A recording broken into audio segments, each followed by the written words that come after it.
Oh boy. Hello everyone. What's we are now up? live. Oh my goodness. Oh my gracious. If you guys only knew what it took for us to get to this point. Oh my gosh, you have no idea. It has been a chaotic couple of days. We were supposed to record our second podcast at the end of the week. That did not happen. We ran into some issues with the recording equipment. Yes. We thought we had it all figured out. We thought it was a bad cable. It was not a bad cable. So Nope. we went to go record the show earlier today and not the bad cable, even though we had ordered a new cable. Yeah. So now, though, we're really excited because all of you listeners and or viewers, this is the very first ITCAF podcast with a brand new board / Whoop, whoop. mixer. Whoop, whoop. Love it. So Love if it sounds a little bit different, that is why. Yeah. It's a nice upgrade. We are thrilled. It was a nice like I said, upgrade to the board. It's got a lot Check more some capabilities. So we're super pumped about that. Because it's all about upgrading and expanding and getting bigger and better as we continue to go. So why not a new mixer and board, right? And pretty soon there'll be wireless mics, and you won't see these things in front of us anymore. So that's going to be pretty freaking awesome.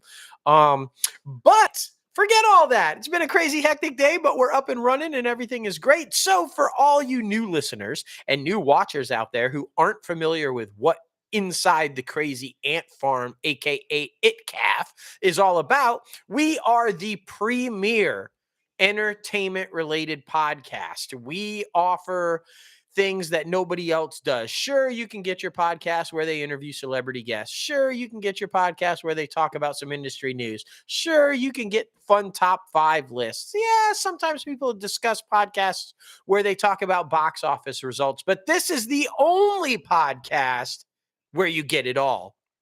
Yeah, we talk about everything that's going down in Hollywood. If it's happening there, we're talking about it. We also interview celebrity guests. We also bring you incredible top 5s. We also give you box office results and who's topping the IMDb star meters. We do all of that every week. It's absolutely amazing. This one, though, guys, just a heads up, no guest this week because it's slam packed with Oscar news, which is expanding the industry news segment. So we normally try to not take away from our guests when we have really long entertainment news segments. So don't worry, the guests will be back soon. Don't worry.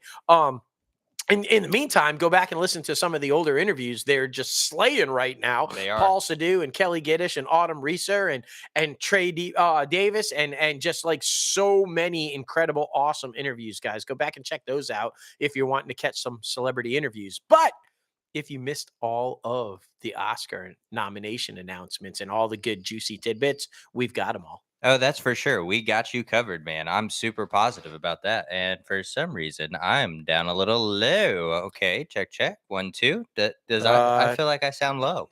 Yeah. What's up check, with check, that? check. That's weird. Check. That's what it is. Because you adjusted mine when you touched it earlier. So that's what it was. Check. When I touched it. Yeah, exactly. It was consent. What guys. the hell is going on? Okay.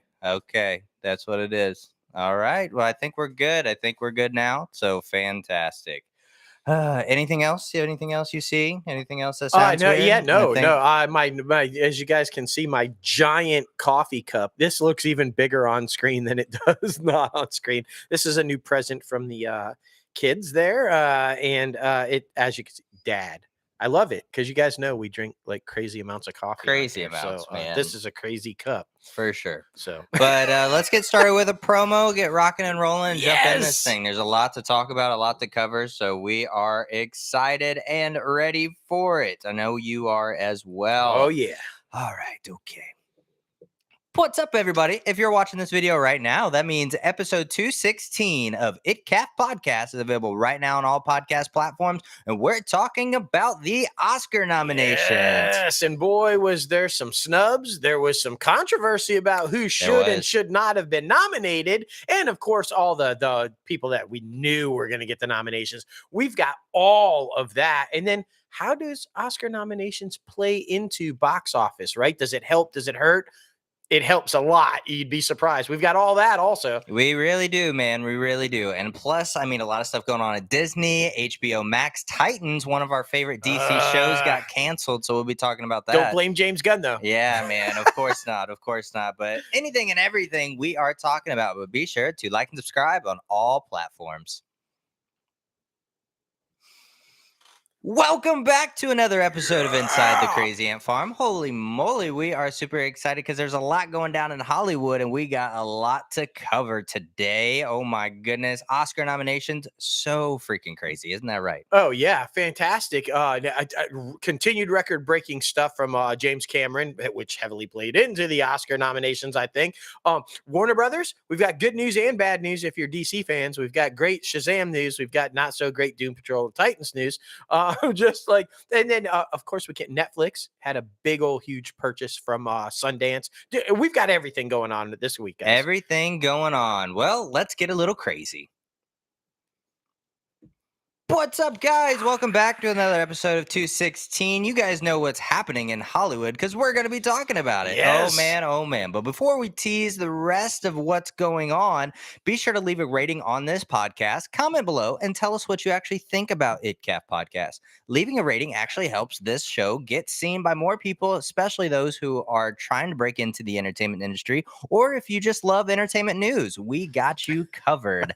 But before we get this thing started, you have to go over to our website, www.crazyantmedia.com, where you can start rocking the latest and greatest Crazy Ant Media gear. We have shirts, we have hats, we have anything and everything you need. Soon to have coffee mugs ourselves because you guys know we drink coffee a lot. So we'll be repping that stuff on the show. Super excited about those.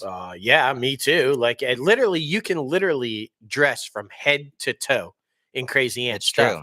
And not just dress from head to toe, but then you can also drink, eat, all of it. Anything that you want to do, you can do it with Crazy Ant. Exactly. But we're going to get this show started off with the Oscar nominations, of course. And I mean, we're going to be talking about, what got the most nominations. And right now, Everything Everywhere All at Once got 11 nominations.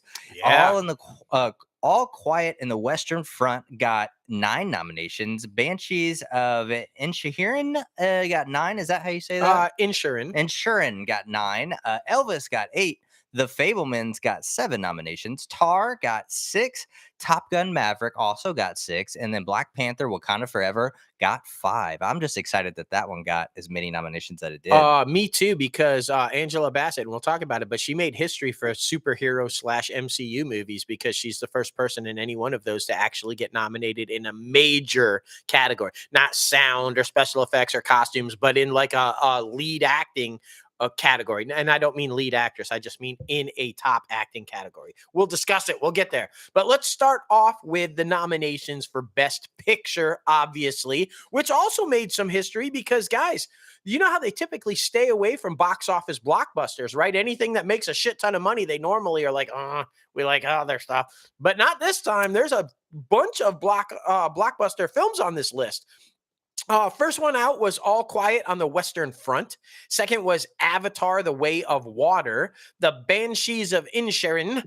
Elvis, Everything Everywhere All at Once. The Fabelmans, Tar, Top Gun Maverick, Triangle of Sadness, and Women Talking. Oh, a lot of good ones right there, and a lot of ones that are exciting for the mass audiences to go see.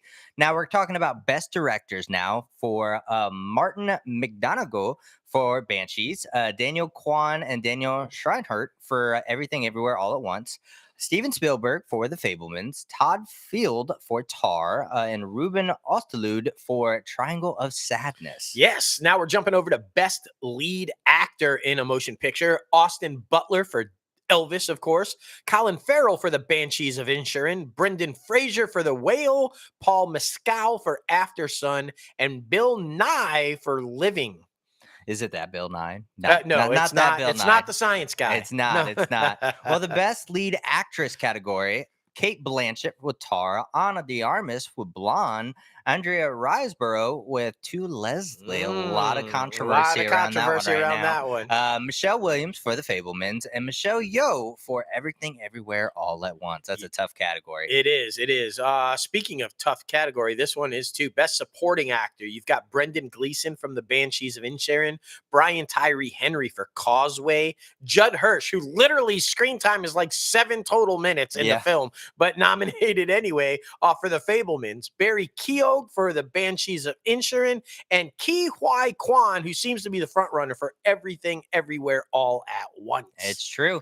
Best Supporting Actress, Angela Bassett, Black Panther Wakanda Forever, Hung Cho from The Whale, Carrie Condon from Banshees, Jamie Lee Curtis from Everything Everywhere All at Once, and Stephanie Hashu from Everything Everywhere All at Once as well.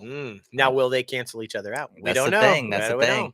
Best Adapted Screenplay, All Quiet on the Western Front, Glass Onion, A Knives Out Mystery, Living, Top Gun Maverick, Women Talking. So there you go. Best Original Screenplay, we got Banshees, Everything Everywhere All at Once, The Fablemans, Tar, and Triangle of Sadness. Best Cinematography, which we always love because we're big camera guys, All Quiet on the Western Front, Bardo, False Chronicle of a Handful of Truths, Elvis, Empire of Light, and Tar. And a lot of ones that nobody likes to talk about in the mass audiences, but we love documentaries. So we're on to the best documentary feature film. All That Breaths, All That Breathes, All the Beauty and Bloodshed, Fire of Love, A House of Made of Splinters, and Navalny. So all those right there. Yeah. And if you're not into feature documentaries, how about just sitting down and watching a short How one? about a short? Best documentary short film. This is the one that Emily has already declared the winner. The Elephant Whisperers. Go figure.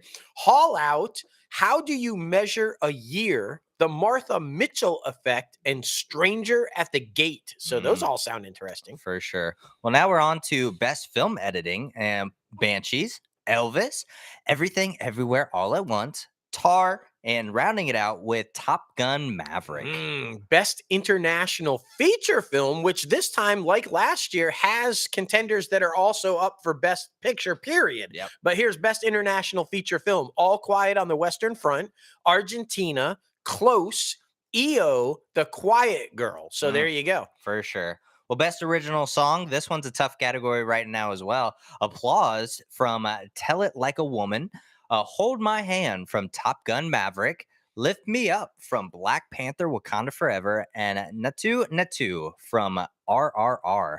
And This Is a Life from Everything Everywhere All at Once. I know what you're thinking. Where the Crawdads Sing. What the fuck? Where's Taylor Swift? But yeah, man. Snub. A lot of people thought she was a shoo-in, but apparently not.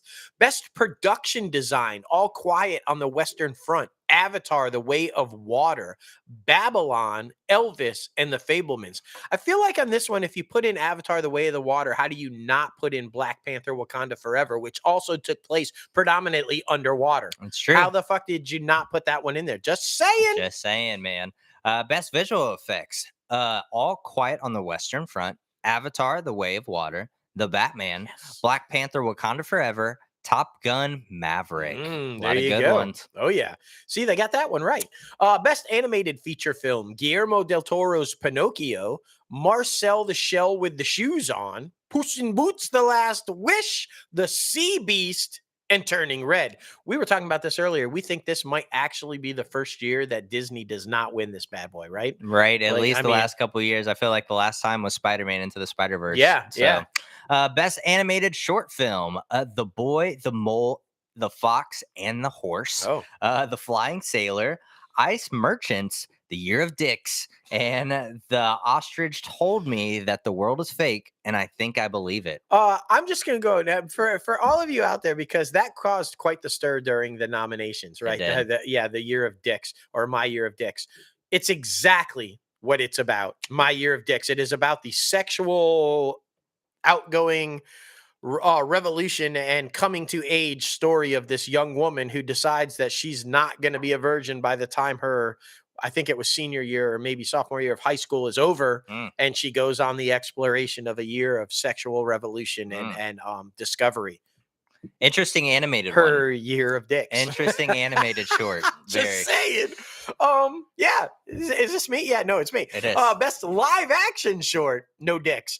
An Irish Goodbye, Invalu, Le Poupoli, Night Ride, and The Red Suitcase. I mean, there might be dicks. For sure. I You don't never know. Well, best costume design, Babylon, Black Panther, Wakanda Forever, Elvis, Everything Everywhere All at Once, and Miss Harris Goes to Paris. Yes.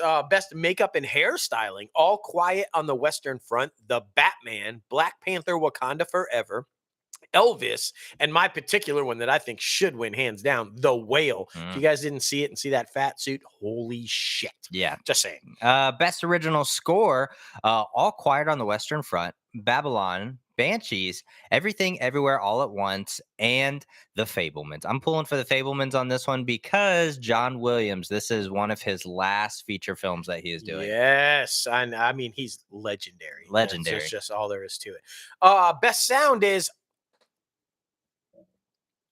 Oh, see, that's what the fuck happens if you don't know what you're doing with sound. So, Literally. yeah, I'm just saying. All Quiet on the Western Front, Avatar: The Way of Water, The Batman, Elvis, and Top Gun Maverick. Oh my goodness. And all of that, guys, it's so super exciting because I felt like a lot of these were introduced to a mainstream audience, which a lot of people complained about in other years that they haven't seen or heard of any of the other films. Well, all 23 categories will be aired during the Oscars of 2023's telecast. I know some lower end awards were not last year, and a lot of people gave them heat about it. The news comes after 8 different Oscar categories: original score, hair and makeup styling, documentary short, film editing, production design, animated short, live action short, and sound, like I said, were cut last year, leading to an outcry across the film industry. Oh, yeah. Now, in case you need to know when to tune in, the 2023 Oscars will take place Sunday, March 12th at the Dolby Theater at Ovation Hollywood. Now, Jimmy Kimmel is back as the host after previously leading the award show in 2017 and 2018. I feel like they needed a strong grip on it because of the slap incident. It's going to be interesting to see how Kimmel approaches that. Oh, for sure. No, for sure. And of course, we will be doing our live Oscar watch party on our YouTube channel. So we will once again be competing for a golden Funko. Yes. And you can stream it right along with us. Get a little crazy, get a few drinks, get a few candy that you love going to the theaters with, and just have an overall good time. Like I said, Crazy Ant Media's live Oscar watch party on YouTube. So be sure to check us out. Hell I'm yeah. super excited. And make your picks. We're going to be sitting over the next couple of weeks watching all of the nominated films and filling out our ballots. Make sure you go to ABC or Oscars.org to get your ballot, fill it out, and see how well you do against us, okay? Now, is it all Oscars all the time? It seems so, but there is other news. True. Like jumping over to the House of Mouse, where things are back in order. That's right. Without any notable competition, Avatar: The Way of Water continued its mighty box office reign with ease. James Cameron blockbuster sequel added $15.7 million from 3,600 North American theaters between Friday and today, enough to claim the #1 spot for the 7th consecutive weekend. It's not it, though. The film has also passed Star Wars: The Force Awakens as the 4th highest grossing movie of all time. Director James Cameron's sci-fi epic has now earned $620 million at the domestic box office and $2.117 billion globally. The Force Awakens, the other sci-fi sequel released long after the previous installments, finished its theatrical run with just $2.064 billion after hitting theaters in December of 2015. Now, where does that leave all of it? Well, with this latest box office milestone, Cameron now has 3 of the top 4 highest grossing films in movie history. He's also the only director with 3 films to cross $2 billion. Now, this is interesting too. Notably, Zoe Saldana, who plays Neytiri in the Avatar series, has now also starred in 4 of the 6 films to cross $2 billion. Because she also appears in both the Avengers Endgame and Avengers Infinity War, reprising, of course, her Guardians of the Galaxy role of Gamora. Now, the original Avatar, which debuted in theaters 13 years ago and stayed there for about 12 of those years, I'm just kidding, remains the biggest movie of all time with $2.9 billion. Avengers Endgame trails this far behind with Literally. 2.79 billion, which I'm betting will get a re-release and pass it. While Titanic stands as the third highest grossing release ever with 2.19 billion. Now, are you ready? Because he's not done. He wants all the top 5 spots. A third Avatar entry has already been set for release in December of 2024, and there are plans for a fourth and fifth to continue the intergenerational saga of Jake Sully, who's of course played by Sam Worthington, and Natiri's family, which is of course Zoe Saldana. That's so crazy. So many things happening right there with that film. Happy to see the success for Disney. I'm super excited to see it. Now we have to see it because of the Oscar nominations. Yeah. I was back and forth, but apparently I have to watch it. Exactly. Well, the Bears' breakout star Ayo Edebari has joined Marvel Studios' anti-hero team-up feature in Thunderbolts. Now, her role is undisclosed right now.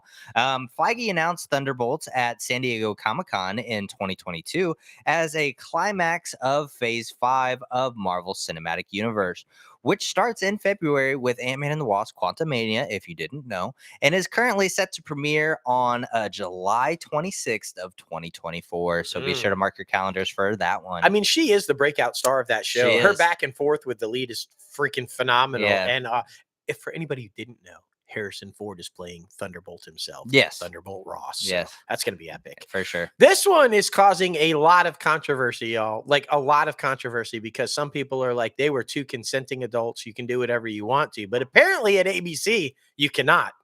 Amy Robach and TJ Holmes, who surprised TV viewers by developing a behind-the-scenes romance while anchoring ABC News' GMA3, and who were also both married while doing so, have been let go from the Disney-backed journalism unit.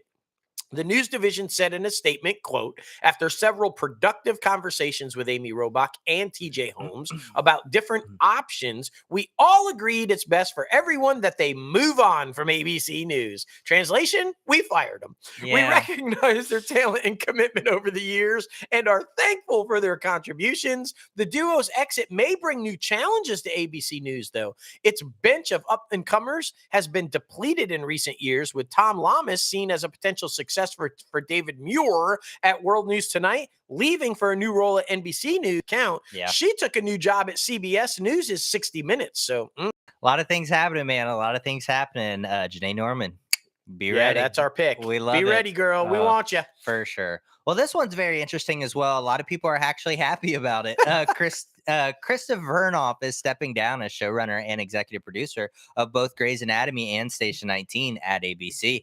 Now, Vernoff will officially depart upon the conclusion of the current season of both shows. Grey's is currently in its 19th season, while Station 19 is in its 6th. No new showrunner for either show has yet to be named. I'll do it. Right. Vernoff started off as a writer and eventually executive producer on Grey's Anatomy during its 7th season before departing the series. For 7 seasons before departing the series. She returned in season 14 as showrunner. She has served as showrunner on Station 19, a spinoff of Grey's, as you all know, since the show's 3rd season. Now, Vernoff also previously worked on fellow Grey's spinoff Private Practice. Outside of that, though, she is known for her amazing work on Shameless at Showtime and the original Charmed at CW. So, I mean, her resume is pretty stacked. Yeah. Let's not lie about it. I'm surprised it took as long as it did to see the Charmed girls pop up in Grey's Anatomy at some point, because I was like, well, that was a given. For sure. So Disney Plus has handed a 2nd season order to Extraordinary, the superhero series from the up-and-coming writer Emma Moran and Killing Eve producer Sid Gentle, 2 days prior to the 1st season launch. Nice. Yeah, I love when they announce that they're giving it a 2nd season before we've even seen it. Extraordinary launches later this week and follows Jen, a painfully self-aware 25-year-old woman who doesn't have a superpower in the world where everyone else does. Yeah. Adrift in a big, confusing world and armed with nothing but a bit of hope, Jen begins her journey to find her maybe superpower. I think this is a great idea. What if you were the only I mean, we always talk about everybody who doesn't have superpowers and then, these like what if you were the only one that didn't fucking have superpowers? Yeah, and I mean, coming from the anime side, if you all have watched My Hero, this sounds a lot like this. So it makes sense. It makes sense. Yeah. That's on Hulu, so you be sure to check that one out as well. Well, Neil Patrick Harris made a surprise return to his How I Met Your Mother character, Barney Stinson, in the season 2 premiere of Hulu's How I Met Your Father. And it appears he will play a pivotal role in the spinoff series. In the final beats of the episode, titled Cool and Chill, the timeline shifts to a year after the events earlier in the episode. Now, Sophie leaves her mom, Lori, who is Paget Brewster, a hysterical voicemail saying she thinks she is dating her father before suddenly crashing into a luxury SUV. When the driver's side door opens, the victim reveals to be the one and only Barney. He Yes. shrugs off and tells Sophie, dude, just as the bumper falls off the Audi and onto the sidewalk. The series creators Isaac Appiker and Elizabeth Berger revealed Barney will be back for more episodes, though the duo is keeping mum about the role that Barney will play in How I Met Your Father. They confirm he is not Sophie's father, though, so be sure to cut that theory out. But I mean, I know a lot of us have our theories about that show, so I'm excited to see how he plays into this role and how that character has grown as an individual. Oh, for sure, for sure.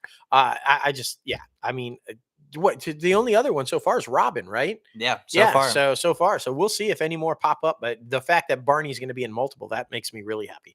The FX pilot, based on Catherine Lacey's novel The Answers, is rounding out its main cast with 6 new additions. Lucy Hale, and so we're pulling for you, Lucy, that this one is a hit. Raul Esperanza, sorry, from Law and Order Special Victims Unit, love him too. Chris Marshall, Melanie Field, Pallavi Sharda, and Kaneda Kanudu have all joined the drama pilot alongside previously announced cast member David Cornsweet. Now, per the official logline, the show takes place in the near future and follows a heartbroken young woman who joins an enigmatic experiment that promises to hack love. But after moving into an idyllic, secluded location with her fellow female participants, she and the other women start questioning what's really happening in the experiment and why they've all been tasked with dating the same mysterious man. The pilot hails from writer Kit Steckenheier, who serves as executive producer. Our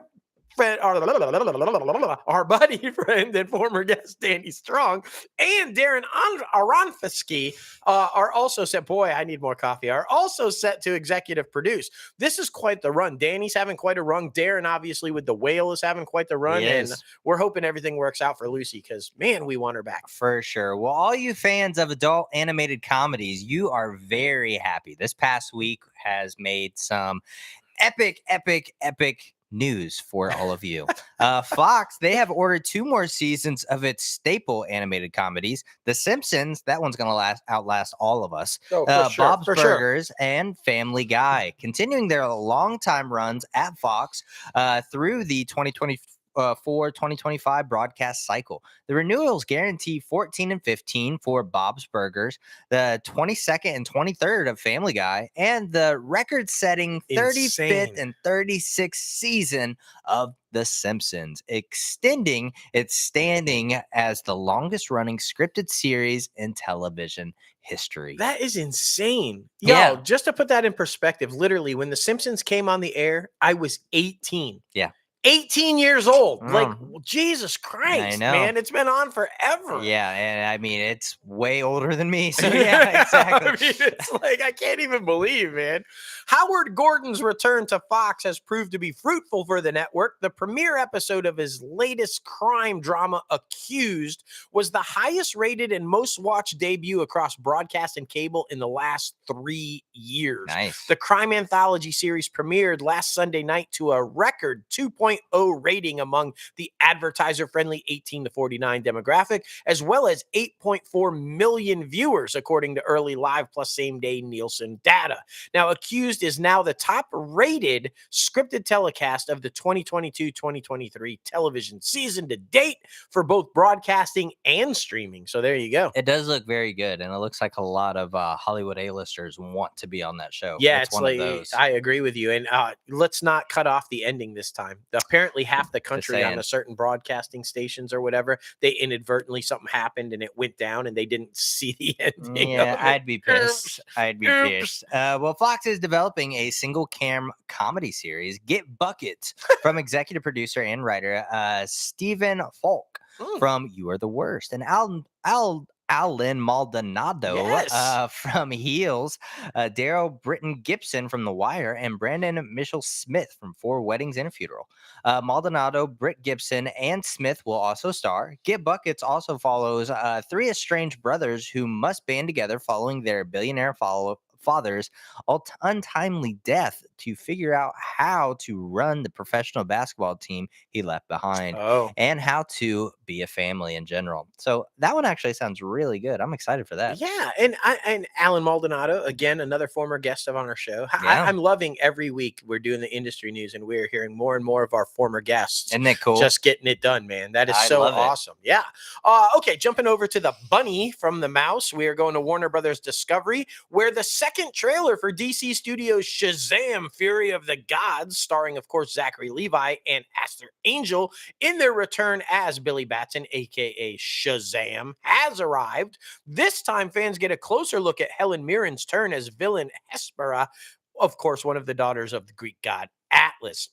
Now, the filmmaking team from the original Shazam returns for the sequel, which includes David F. Sandberg directing from a screenplay by Henry Gayden, with Peter Safran, ding ding, producing, who is, by the way, why does that name sound familiar? Because he's the co-CEO of DC Studios now with James Gunn.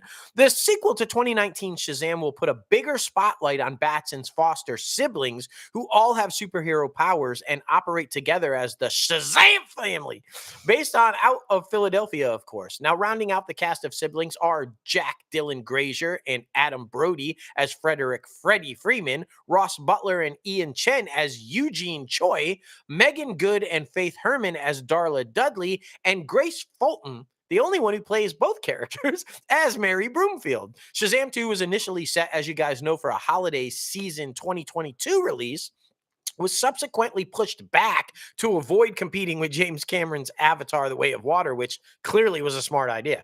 Following the August merger between Warner Media and Discovery, the film was delayed again to its current March date. Now, Shazam: Fury of the Gods, hoping no more delays, will make its theatrical release in just a month or so on March 17th. So fingers crossed. We shall see, man. We shall see. Well, Mattel is revving up the engines for Warner Brothers' bad robot movie Hot Wheels, Oh. with writers Dalton Lieb and Nicholas Jacobson Larson boarding to pen the live-action adaptation of the 54-year-old race car toys.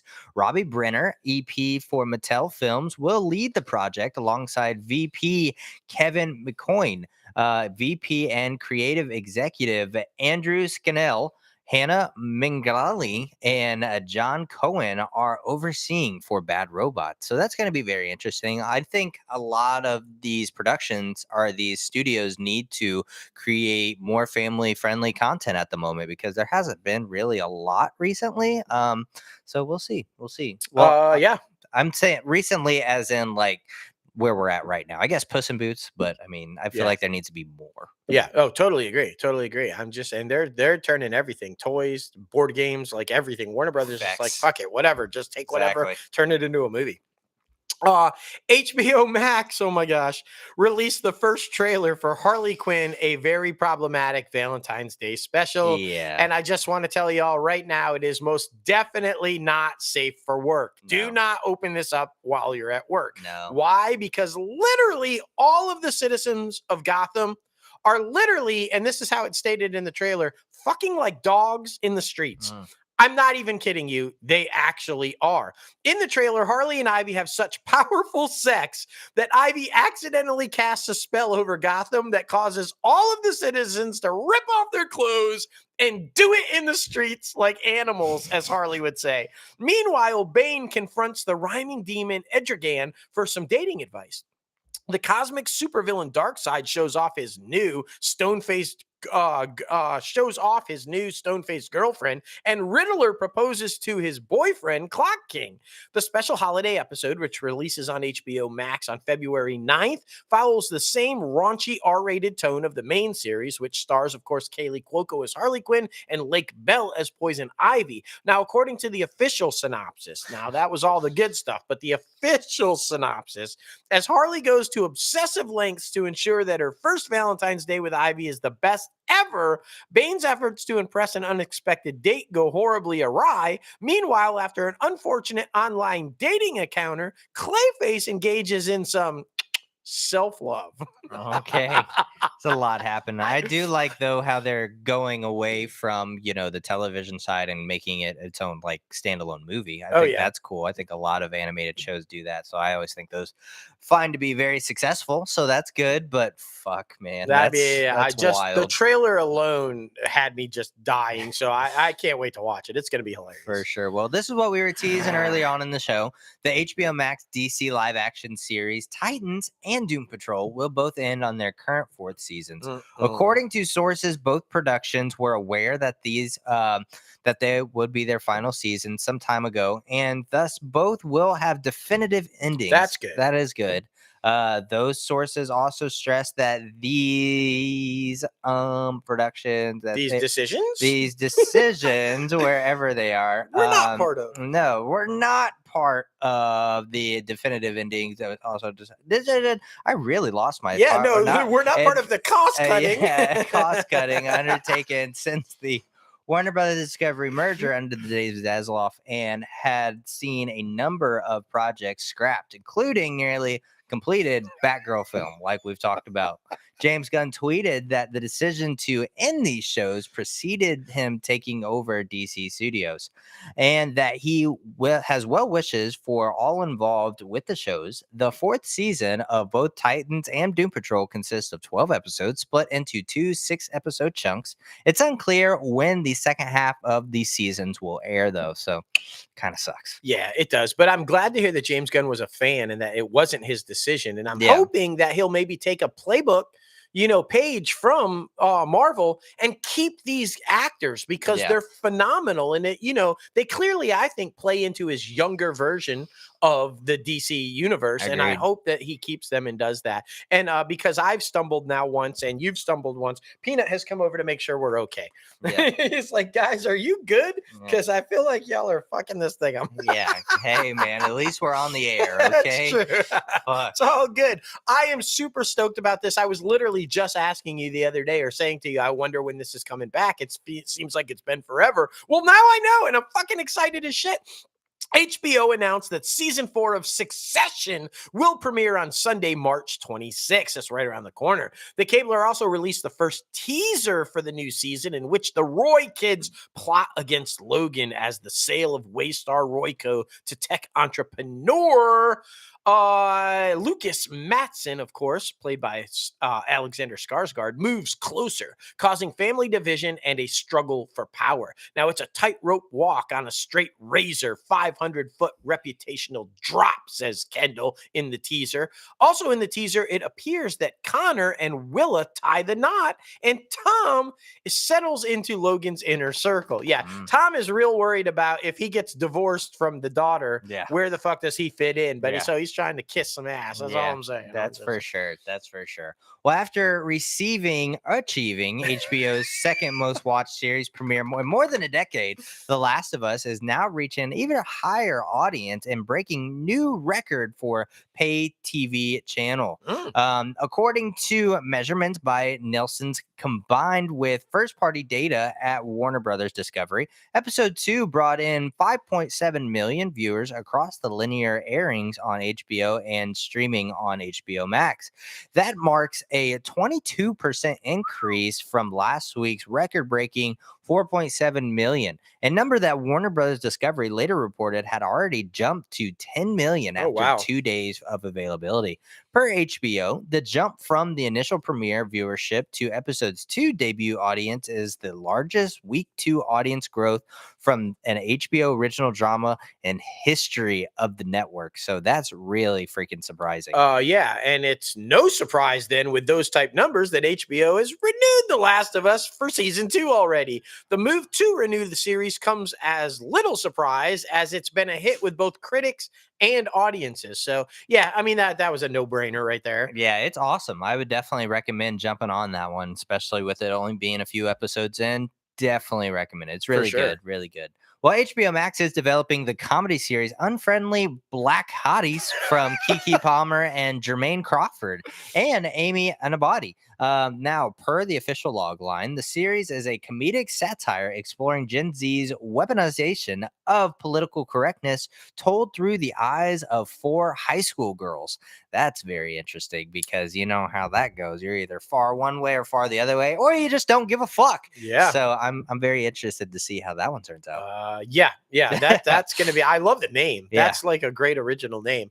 While I'm disappointed that I wasn't chosen because I really want to play this guy, I am extremely happy for Michael Cudlitz, who will apparently be playing a new version of Lex Luthor in the upcoming 3rd season of CW's Superman and Lois. Now, Yeah. per the official character description, Lex is known to the world as the visionary billionaire behind LexCorp, but secretly, the criminal underworld knows who Lex truly is, a brutal psychopath who terrorizes anyone he crosses paths with. When Lex debuts this season, it's been years since he dropped out of the public eye, and he's re-emerging hell-bent on correcting a personal injustice by enacting revenge on the 2 people he feels have wronged him: Superman and Lois, of course, Yeah. played by Tyler and Elizabeth, who are, in my version, or my opinion, great versions. Let's keep them, James. Let's keep them. Yes. I'm just Please saying, let's do. keep them. Please do. And I mean, it's always up in the air of what's going to happen. Right? And the CW has added real life married couple Ethan Embry and Sunny Mabry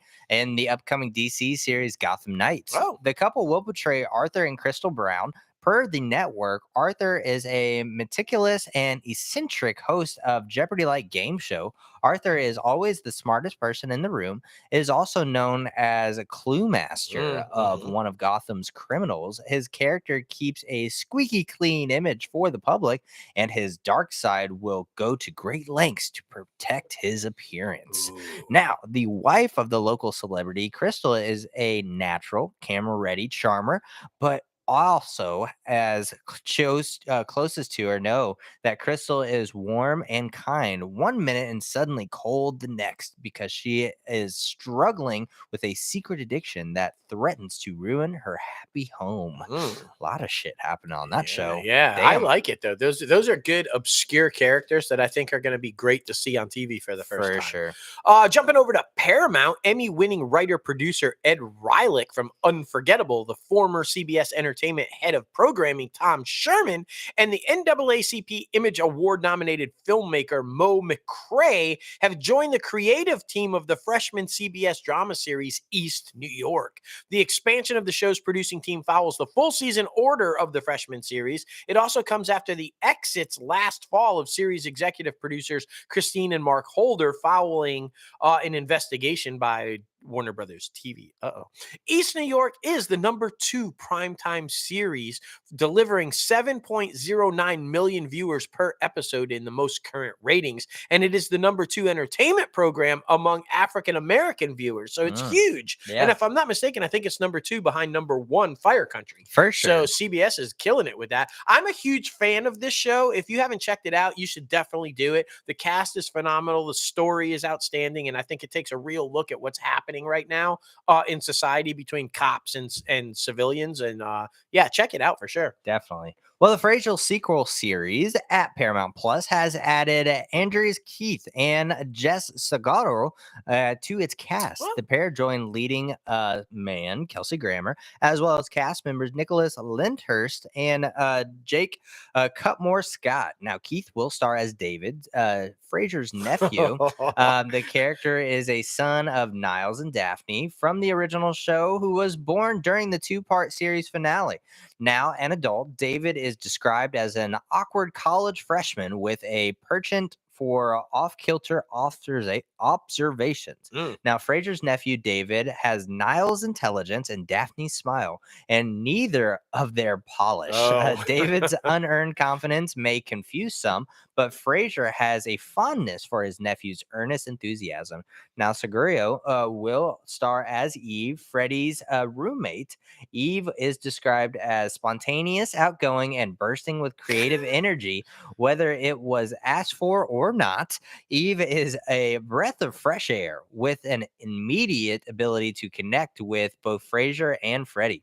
Now, Eve is critically bridged between father and son as they adapt to reconcile. Plot details are being kept mostly under wrap for the series, but the official logline states Fraser is off to a different city with new challenges to face, a new relationship to forge, and an old dream or two to finally fulfill. Fraser has re-entered the building.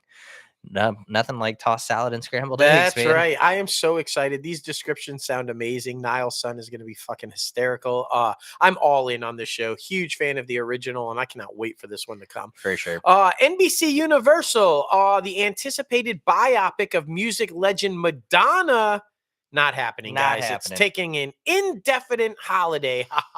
The project, which the icon was going to direct herself, is no longer in development at Universal Pictures. Speculation over the fate of the movie began instantly after Madonna announced a career-spanning world tour last week, one that sold out shows in New York, London, Paris, and other cities in literal minutes, guys. Insiders familiar with Madonna said her sole focus is the tour, but she remains committed to making a film about her life one day. It's so interesting too, because did you see that like it was basically a whole bunch of entertainment industry A-listers that were all sitting around, like Jack Black, Lil Wayne, Madonna, and a couple of others, and they were all playing like Truth or Dare or Yeah. some shit, and somebody dared Madonna to do this thing. I wonder if it was just a big publicity stunt for this. It So, seems to, because yeah. remember her Truth or Dare documentary back in the day. Yeah. I thought maybe it was a play on that. Maybe it was all It publicity. was very interesting, but yeah, she like stuck her tongue down Jack Black's mouth. So it was very freaking interesting. So yeah, we'll see how this goes and see how successful it is. But people love Madonna, so They still. That's what Still. I was going to say. You know, regardless of whether you like her music or not, or all the controversy that she calls,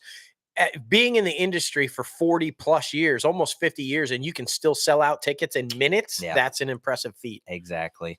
Well, NBC has ordered a pilot for Wolf, a hour-long medical drama from writer and producer Michael Grassi. Now, producer director Lee Tolan Krieger, and executive producer Greg Berlanti, not tapping anybody. The project comes from Warner Brothers Television, where all three are under deals.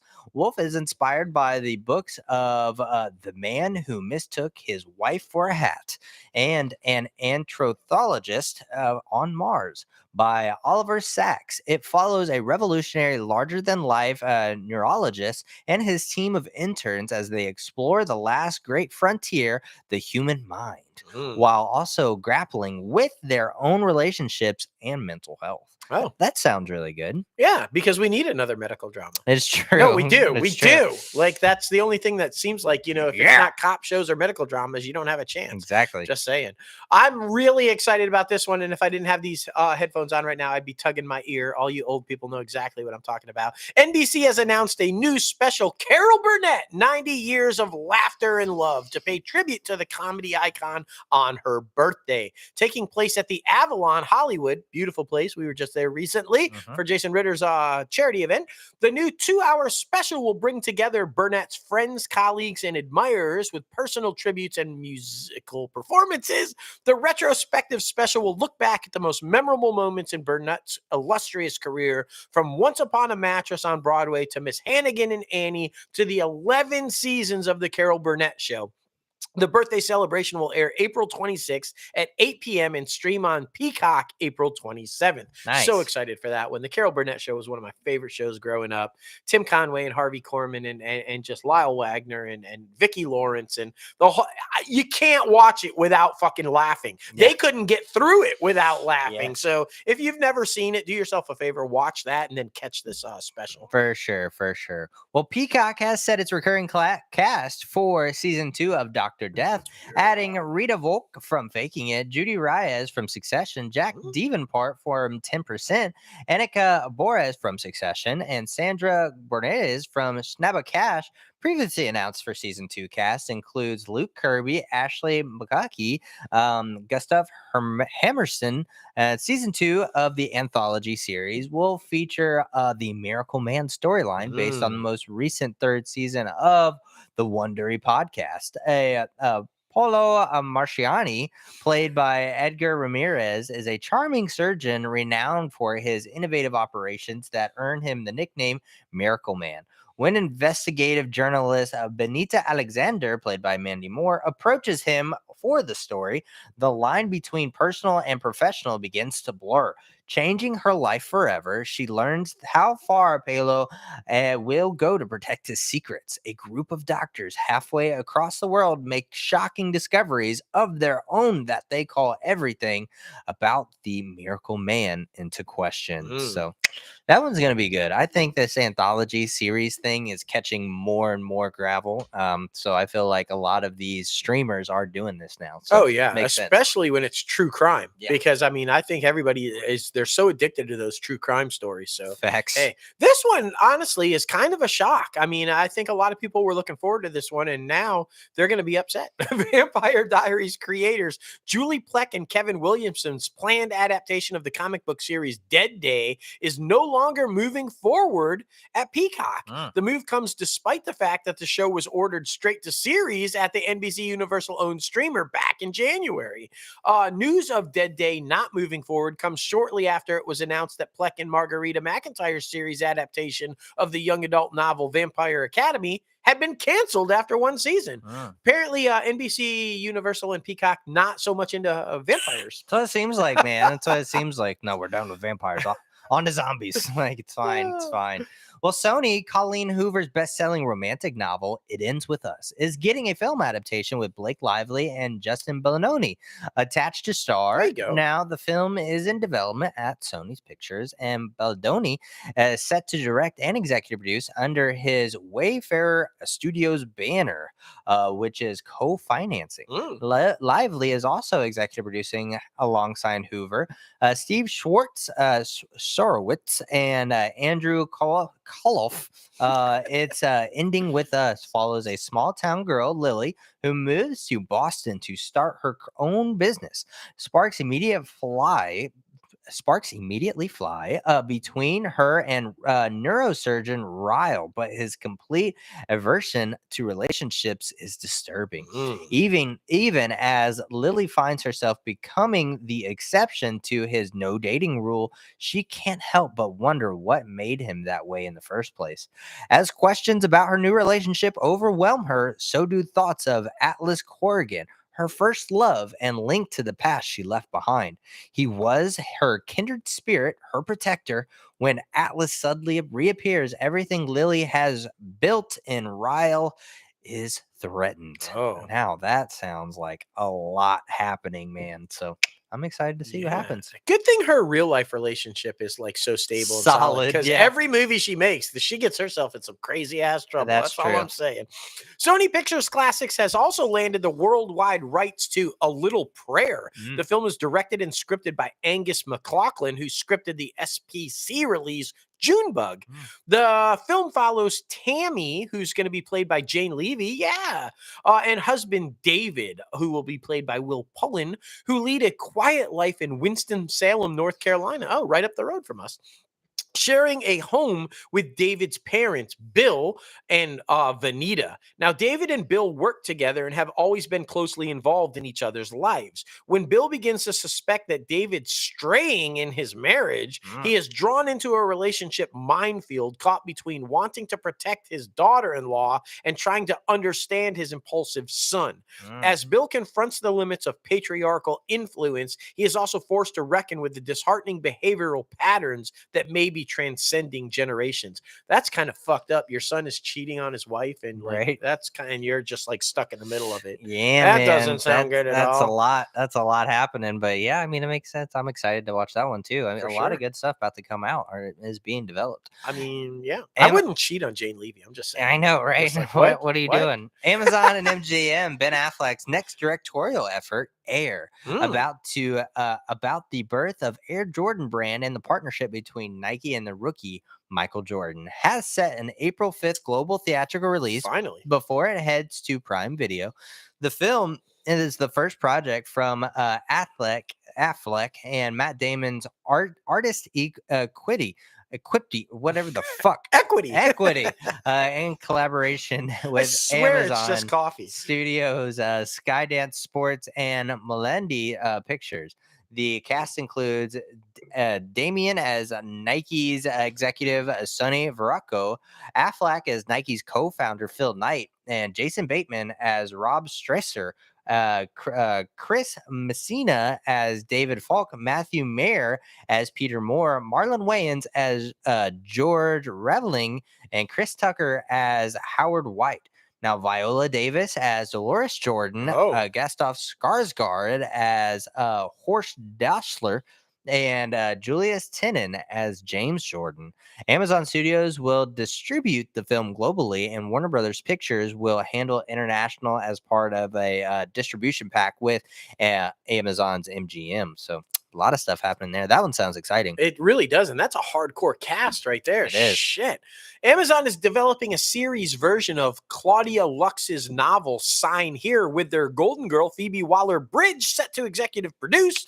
The series falls under Waller-Bridge's Amazon overall deal, which she recently renewed. Now, per the official logline for Sign Here, the series is a darkly humorous, utterly gripping debut novel about a guy who works in hell, literally. Peyote Trip has a pretty good gig in the deals department on the 5th floor of hell. Sure, none of the pens work. The coffee machine has been out of order for a century, and the only drink on offer is Jägermeister, but it's still hell. And after waiting a millennial, he comes up with a plan that might just change his and death forever. All right, that's a lot happening.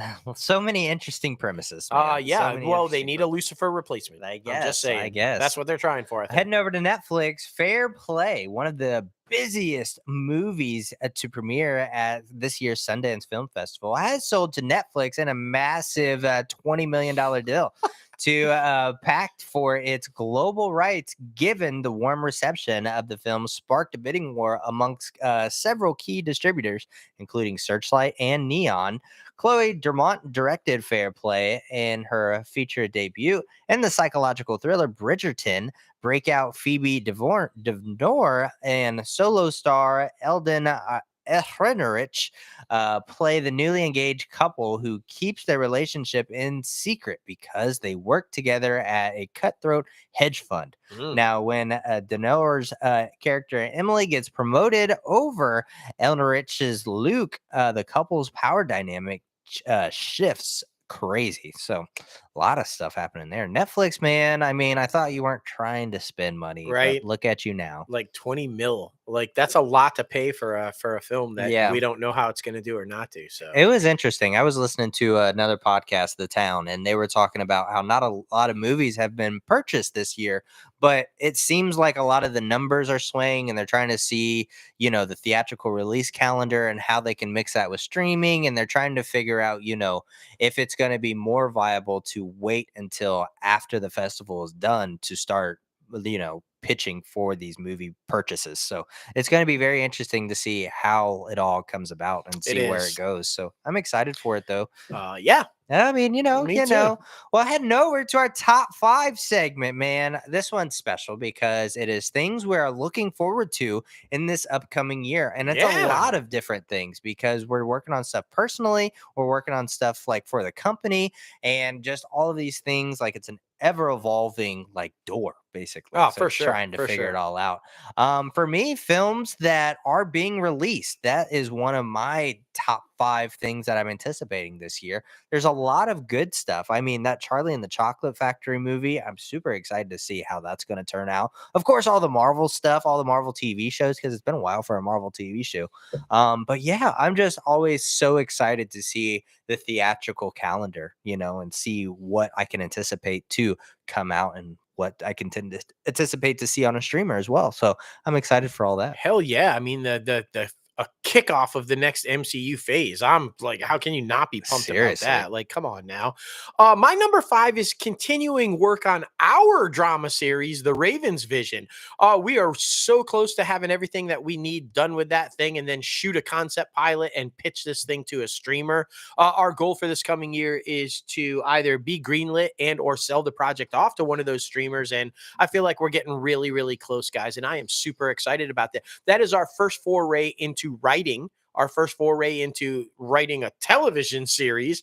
And we're super pumped about this one. Is loosely based on us and our own experiences within the industry, and then loosely based on what's happening in the industry. And I think it's really exciting. And I think I'm definitely looking forward to seeing where that thing goes this year, because I think it's going to be a good year for the Ravens Vision. I completely agree, man. Completely agree. Well, another one that I'm super excited about is the Oscars. The nominations just came out, and there's a lot of the process of the Oscars, especially us preparing for it. Mm. I mean, that's just one of the most fun things because Coda wasn't even on our radar. We had heard about it before, Oh but yeah. then we watched it on Apple, and fucking, we were like, this needs to win. So I'm hoping there can be a standout like that this year. Right. Me I'm too. really anticipating that because when we first go into it, sometimes we haven't even really seen a lot of the trailers yet, or we watch the trailer right before watching the actual film. So it's always a fun process to find new creative films that expand our mind. And I mean, I was a super big fan of Everything Everywhere All at Once because it's so far out there. And I love anime, and it's like a live action anime. And you were like, man, this was a lot. It was really intense and really deep, but beyond original, right? The Yeah, creativity and the original concept of it is outstanding, and the cast is phenomenal. I think this film is one of the first ones in a long time that I agree deserved every nomination it got. I agreed. I I I just think it's at that level, and kudos to all of them. That's fantastic. For sure. My number 4 is, and I'm super excited about this, doing my first speaking engagement in several dozen years. I've done them in the past before, and I always love any opportunity to talk about the industry that we love and get out there and present it to other people and get them fired up about the industry that we love. And especially when it's amongst the community, and it can help our industry within the community and maybe help the community itself because of the industry. And I'm going to get that opportunity in a couple of months to speak with the local guys here in North Carolina, and pitch Crazy Ant and pitch the industry and talk about what we do. And it's going to be super fun. I haven't it's like I said, it's been a really long time since I've been able to do something like that, and it's going to be a blast. And don't worry, you guys will get to see it and see pictures and video, and it's going to be amazing. And you can see how we do and what it's all about. But I'm pumped about it Yes, because for sure. I don't really like to talk, but no, Yeah, yeah, it's gonna be a lot of fun. I'm it excited is. about it. Yeah, Number 3, this one is always on our New Year's resolutions and things we look forward to, for but sure. getting physically but also mentally fit because we've been taking care of our bodies along with our mental health a lot this year, aka starting the new podcast Mm. and doing everything like that. So, I mean, to be able to stick to a regular scheduled routine and to start eating right again and to meditate properly and to take time out and just, decompress, unplug, and be able to be okay and not think about just all the stressful stuff. Think about things that make us happy. I've been trying to do that a lot recently and think about things that, I don't have to plan for. Just think about the fun stuff like putting together my new fashion wardrobe. I've started a Google Drive where it's like tops, bottoms, accessories, shoes. Like, so I'm really looking forward to broadening my horizon with the fashion game and broadening my horizon with just everything else that I have going on, like personally. So that's something that I'm super excited about. And being physically fit, that's also a great another way of meditation because it freaking unplugs you from life itself. And the weights, the bar, all those things, they don't judge you. They're just here to try to help you. So that's why I love both getting mentally and physically fit. I love that. Yeah, My goal with fashion is to have my shirts be as colorful as my shoes. there you I go. do really well with shoes. I have all different kinds. They're all different colors. They're bold. They're, okay. I tend to lean heavily towards black on all Yeah. my shirts, and I'm trying real hard to get out of that and be more colorful. Yes, My personality is very colorful, it but is. my wardrobe is very subdued. It So is. I'm working on that. I'm right there with you. I don't know what else to say. Um, my number three, I am super pumped about this because if you guys have been following us, we've been talking about expansion and growing the company. It's getting bigger and bigger. And as we continue to grow and as we continue to get bigger, we need to make sure that the company is also going where it needs to go to be able to, you hear about all the time, you grow out of a space, right? You grow out of something. Well, we feel like we've kind of grown out of where we're at now. And to continue that expansion, we need to go to the bigger markets. We need to go someplace that's booming right now. So relocating Crazy Ant Media, that's happening this year. We are making a move and I am super pumped about it. I think relocating the company to a market where the industry is starting to really see a resurgence and boom is going to be amazing. I think it's going to do extremely well for our expansion, both for the company and for us personally. I think that that's also going to be an amazing part of it. And I'm super stoked about it. Anytime you get to kind of like go to a new place and do new things and start like, engaging in all this kind of just like awesome stuff with new people and new, networks and new things, it's going to be really amazing. I'm super pumped for this. I agree too, man. I agree. I always love going to new locations and figuring out where like all the hot spots are, Yeah. like Yeah. places we can go visit frequently and places to take pictures because you guys know we love cameras. So I mean, Yes. come on now, come on. Number two for me is the same thing basically as you. Accomplishing Crazy Ant Media's goals. We have a whole bunch of different stuff that we have going on.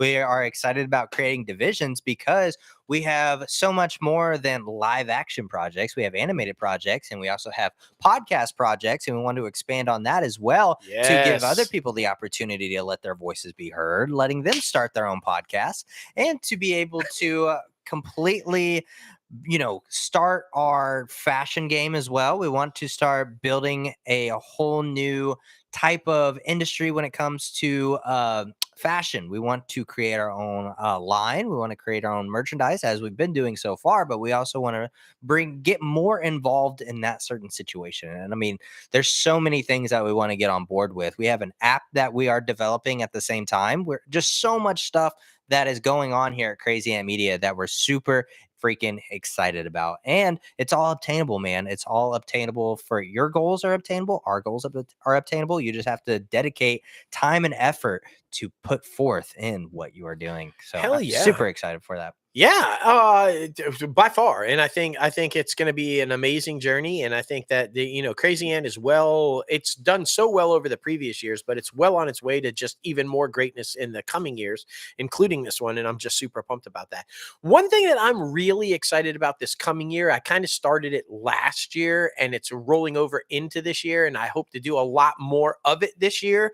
Is reconnecting with old friends. Yeah. For a long time, I had stepped away and not really kind of just connected or been around some of my lifelong friends and friends that I've known, just for even a small amount of years. I just felt like I was so focused on other things that I just kind of like didn't give quality time to them. And last year, towards the end of last year, I really took some time to start reconnecting with old friends and getting back into their lives and having them be a part of my life again.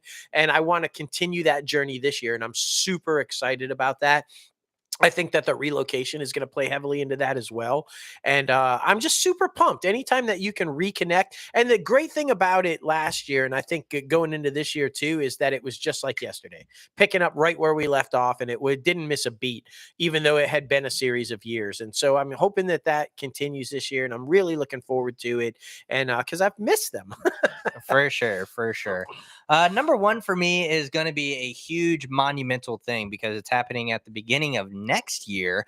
And man, oh man, I don't even feel like I don't even feel old enough to be doing this, but planning a wedding, planning Emily and I's wedding. It's super exciting. We got the Woo! venue reserved. You're going to definitely be crying like a baby when you're walking her down the aisle, I feel like, because I mean, you are getting very emotional in your old age. I cried like a baby when she graduated high school. Exactly. I teared up when she graduated college. There's no way you got that. Just make sure that the aisle is waterproof because it's going to be like a wave coming down there. Like I can't even imagine. It is super exciting though, because it is starting a whole new journey. Her and I have been together for almost 5 years now. So, I mean, starting that whole new journey and to just, dedicate ourselves to each other. I feel like that's very important. And every single day we grow closer and learn more about each other. And it's always a nonstop learning experience, that's for sure. So it's always being open to each other's thoughts and praises and everything like that. So it's been very, very, very freaking entertaining, interesting, and all of the above. So yeah, number one for me is thing I'm looking forward to this upcoming year is planning our wedding and finally making it happen, man. I'm super excited about it. Well, there you go. And I've been there, done that. So my number one is what I'm most looking forward to this year is, and it's only January, and it's only we got a long time to go, but is continuing my journey of self. Yeah. Right. Like, so if you guys know, for the past 6 years or so, I've just really taken the time to set aside all of the outside of the world and just really turn in and focus on myself because I was in a really bad spot in life and I just was not a happy person. I was angry and I was lost and I just, there were things that were internally causing strife externally in my life, and it was affecting not just me but a lot of people. And I made the decision a few years back to really just turn inward and start fixing that. Where can I go? What can I do to start fixing me so that I can be better for others? And I'm really excited about continuing that journey this year. It's been an amazing journey so far. I am not at all the person I was just 6 years ago. And I don't think by the end of this year, I'm going to be the person that I am now. I am growing and learning so much about myself and my interaction with other people and just who I am as a person and what I want out of life and where I want to be out of life. And how can I not be excited about continuing that? Because it's just life's freaking amazing right now, and I just feel like I'm in the best place of my life that I've ever been, and I just want to continue that and to continue to grow and see where else this journey takes me because I have no idea. Exactly. I know I've got a long life to continue to live, and this journey is going to continue, and I'm just super excited to see where it continues to take me because I mean I'm just fucking loving it. For sure, man. For sure. A lot of things happening. And I feel like our lists are very much the same, just in different spots. No, yeah, And no, like- totally. And I mean, that's because our journey is forever linked. And I Exactly. mean, where we go together. And it's always been like that since we've known each other. And I feel like it's always going to be like that. And that's also one of the things that I'm looking forward to is continuing what we have, our personal relationship, our professional relationship, and where our journeys take us. Yeah. Because our paths go like this, but they're always like this. Yeah. Right. So while we're off to the sides, we're always together. And that's kind of like the awesome thing about it. And For sure. I'm for sure looking forward to that every year to continue to see where that goes. So tell us what you're excited about this year, man. We're almost done with January, but shit, you got 11 months to go. What the fuck are you excited about? Exactly. What do you want to do? What do you want to see? Where are you going? Just like tell us. We love the interaction in the comments. For sure, for sure. Like I said, on Twitter, we love the interaction, comment section, anywhere and everywhere you're listening to this. So thank you for that. Heading over to the box office recap, Avatar: The Way of Water continues its reign at number one with 20 million this week. Puss in Boots at number 2 with 11.5. Megan at number 3 with 9.8. Missing at number 4 with 9.3, and A Man Called Otto with 9 million. Yeah. Well, new movies coming out right now. Maybe I Do Distant, BTS Yet to Come to Cinemas. 80 for Brady is coming out next week, and A Knock at the Cabin, that Dave Bautista one. I'm super excited about that one. Yeah, It I looks am too. scary as fuck, and I'm all in. Like, It looks very freaking interesting. Well, movies you can still go see right now are Plane, House Party, That Time I Got Reincarnated as Slime the Movie, Scarlet Bond, whatever the fuck that is. what? The Whale and Black Panther Wakanda Forever. All the Yes. good stuff. And IMDb Pro's top trending segment, Man Oh Man, the top trending movie right now is The Menu. I definitely recommend this one, at least a good old one-time watch. It's definitely interesting. It makes you think, and you're just like, damn, there's a lot happening. For sure. No, the top trending TV show is The Last of Us, of course, which makes sense because the top trending star is Bella Ramsey, who, I mean, doesn't have an English accent because both of you, everybody knows that her and Pedro are from the original Game of Thrones as well, and she had an English accent in that, and she doesn't have an English accent in this. So that's awesome. I mean, because you never know who's a Brit and who's not nowadays. So, I mean, it's true. It's true. But anyway, guys, thank you so much for getting crazy with us on episode 216 of Inside the Crazy Ant Farm. Be sure to follow our company on all social media platforms at Crazy Ant Media. Follow the podcast at ITCAFpodcast, and follow us personally on social media. Myself at J Logan Austin on all social media platforms, and Crazy Ant CEO on all social media platforms. that's right. And you can subscribe to this podcast anywhere you listen to your podcast: Anchor, Apple Podcasts, Spotify, Google Play Music, iHeartRadio, YouTube, Podbean, Stitcher, and so much more. Be sure to watch us on YouTube, like the video, subscribe to the channel, and ring the bell for all the latest and greatest notifications coming out of Hollywood and Crazy Ant Media. And we have a new podcast out right now, Everything's Okay. And that's our mental health-based podcast, where every bi-weekly we are talking about certain subjects that we have experienced throughout our lives. And we are trying to help one person at a time. And that's really all that matters. And our social media handles on that ones are Everything's Okay, the letters, and P for podcast. Everything's Okay P right there. Follow us on Instagram and Twitter for that one. And be sure to visit our website, www.crazyantmedia.com, where you can start rocking the latest and greatest Crazy Ant Media gear. You ever got a gift that, or a person that you need a gift for that you have no idea what to get them? Well, head over to crazyantmedia.com and we will find something perfect for you. But man, oh man, I'm actually really excited. Like we said in top 5 and at the beginning of the industry news, I'm excited for these Oscar movies because it's always so surprising, you know, how you feel at the end of them, because you watch the trailer and sometimes you're not moved by the trailer. But then after you watch the film, you're like, shit, that was really good. That's how I felt about Belfast last year. Yeah. And obviously Coda, like we talked about. But there's a lot of stuff on here that I'm super excited about. Yeah, and sometimes you're really moved by the trailer and pumped, and then the movie sucks. Exactly. So I mean, you never thing. know, and that's why we go out of our way to make sure that we watch every single film Facts. Nominated, so that we can make educated decisions and still lose to Emily. Facts. Anyway, but yeah, I am excited about the Oscars. I'm excited for our Oscar watch party. We always have an amazing time when we do that. It's always a bunch of fun, and we love that you guys are watching along with us. Last year, you know, they don't show the Oscars around the world as much as you would think that they do, and we had so many of you guys that were able to watch the Oscars because you were watching us, and that's amazing. If we can do that for others and get you fired up about the movies, that's freaking amazing. We love to do that. We love to do that. I'm honestly, just sitting here reflecting, I'm excited and worried about the future of the DC universe and where that's going. Facts. And it's still just a couple of days from the end of the month, and James Gunn promised us major announcements for DC. And where are they? What's happening? What's going on? We want to know. So that, and just yeah, it's, you know, the whole show. I just love talking about all of the stuff and the controversy and that we're doing this thing on now. It's just, it's sleek, it's black, it's got colorful knobs, and it's got a lot more microphone options. And so we can just build this bad boy out to a bunch of different things.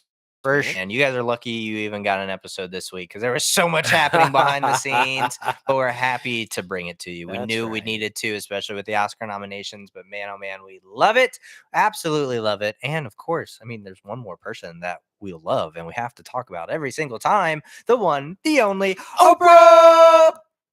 Oh my goodness. Oh my gracious. We made it. We made it through. We made it through. Thank so freaking goodness, man. And be sure to check out Everything's Okay P podcast on Wednesday. We'll be dropping that on Wednesday. Follow that platform or follow that social media so you know specifically when.